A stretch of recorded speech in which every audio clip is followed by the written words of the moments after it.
Good morning, everyone.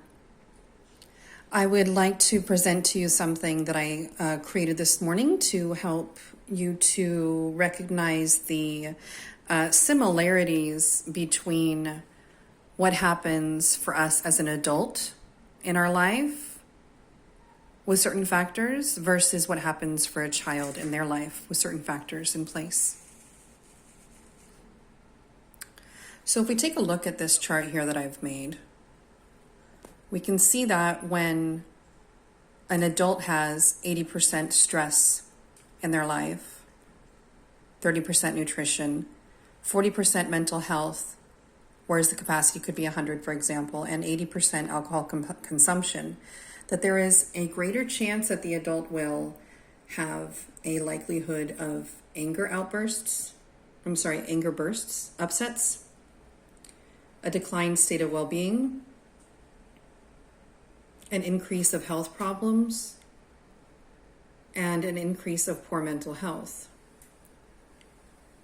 When we go to the doctors, they put together the numbers for us in this way, and they help us to understand that if our blood pressure is too high, as well as our heart rate too high, then there's a certain result that comes out of that.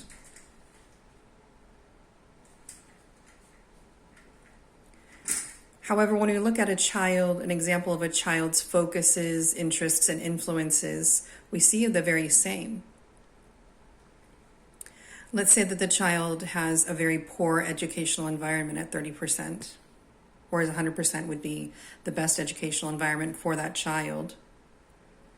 The child has a 40% understanding of math, reading, and qualities such as resilience, perseverance.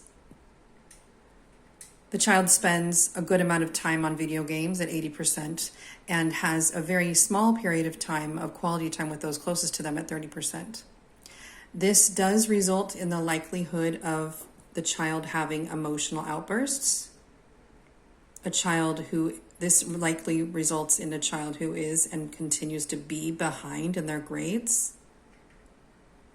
This results in a child usually who acts out in class repetitively and seeks out negative attention, as well as a child who struggles over and over and over again.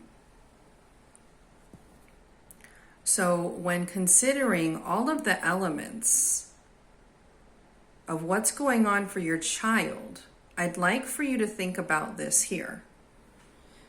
Because just like in science, and just like for doctors, when they look at the numbers, our stress level, whether we have depression, whether we're happy at our jobs, the numbers just add up to a certain type of result. And we all know that this is exactly the opposite of what us parents seek to have our child go through. If you have any questions about your child, any concerns, and maybe you're just not sure, maybe you've tried to put these numbers together yourself and the result is not coming out the way that you had hoped or planned, please reach out. I provide free consultations and gifted 30-minute sessions valued at $31, where you can see me working with your child one-on-one, which would be an example of how I would work with your child in one of my coaching programs. I wish you all the very, very, very best. I hope your life doesn't look like this at all. We deserve a better result than that. And oftentimes when we take care of our numbers here, our child's numbers balance out as well, because we're modeling things for them and we're in charge of the schedule and of the day. So just keep that in mind. Have a wonderful, wonderful rest of your Easter Sunday. And I'm wishing you and your child a wonderful rest of the school year. Bye.